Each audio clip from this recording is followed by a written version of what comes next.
Hello everyone, welcome back to my channel. আশা করছি সবাই অনেক ভালো আছেন। তো আজ আপনাদের সাথে শেয়ার করছি ওরিও কেকের রেসিপি। কিভাবে ঘরে বসে খুব সহজে এই ওরিও কেক তৈরি করবেন সেটা আপনাদের সাথে শেয়ার করব। তো ওরিও কেক তৈরি করার জন্য এখানে আমি 2 প্যাকেটস ওরিও কুকি নিয়েছি, আর কুকির ভিতরে ক্রিমগুলোকে আলাদা করে নিচ্ছি।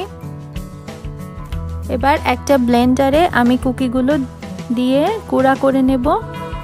তো খুব বেশি মিহি গুঁড়া করার প্রয়োজন নাই, জাস্ট একটু ভেঙে নিলেই হবে। তো আমি একে একে সবগুলো কুকিজ দিয়ে দিচ্ছি।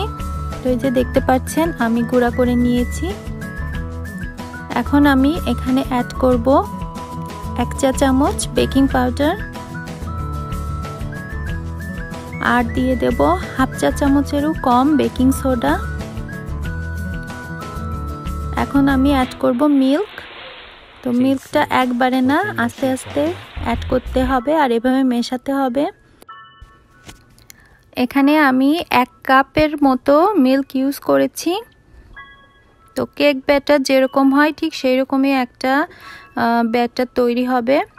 তারপর এটাকে আমি একটা কেক মোল্ডে নিয়ে নেব, আর 350 ডিগ্রি ফারেনহাইটে আমি এটাকে বেক করব 25 মিনিটসের জন্য।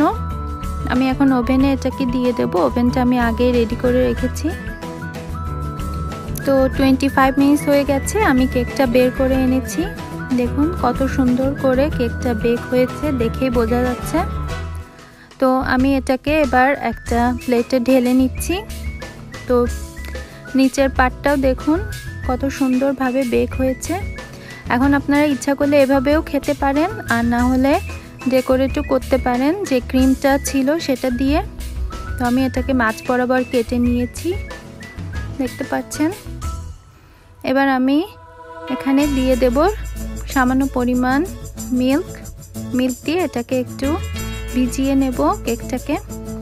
আর যে ক্রিমটা আমি সেপারেট করে রেখেছিলাম সেটাকে একটু মিশিয়ে নিয়েছি, দেখতে পাচ্ছেন।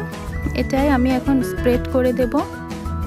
যেহেতু আমি প্রফেশনাল কেক মেকার না, তো আমি যেভাবে পাচ্ছি সেভাবেই করছি।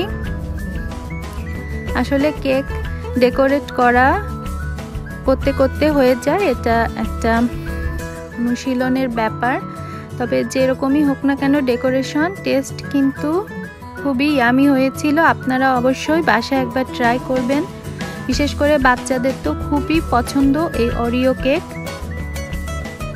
এবার আমি যে উপরের পার্টটা রেখেছিলাম সেটা দিয়ে দেব, দিয়ে আমি উপর সাইডেও একটু ক্রিম লাগিয়ে নেব।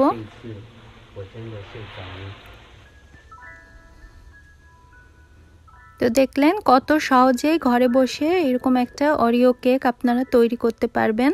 এটাকে আপনারা বার্থডে কেক হিসাবেও কিন্তু ইউজ করতে পারেন। তো আমার কেকে ক্রিম লাগানো শেষ। এবার আমি উপর থেকে দিয়ে দিচ্ছি কিছুটা কুকি গুঁড়া, ওরিও কুকির গুঁড়া কিছুটা রেখেছিলাম সেটা দিয়ে দিলাম।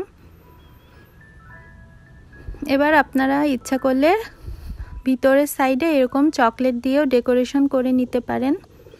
তো আশা করছি আমার আজকের এই রেসিপিটি আপনাদের ভালো লেগেছে। ভালো লাগলে অবশ্যই কমেন্টস করে জানাবেন। আর যারা এখনও আমার চ্যানেলটি সাবস্ক্রাইব করেননি, প্লিজ আমার চ্যানেলটি সাবস্ক্রাইব করে পাশে থাকবেন। দেখা হবে নতুন কোনো রেসিপি নিয়ে। সেই পর্যন্ত বাই বাই।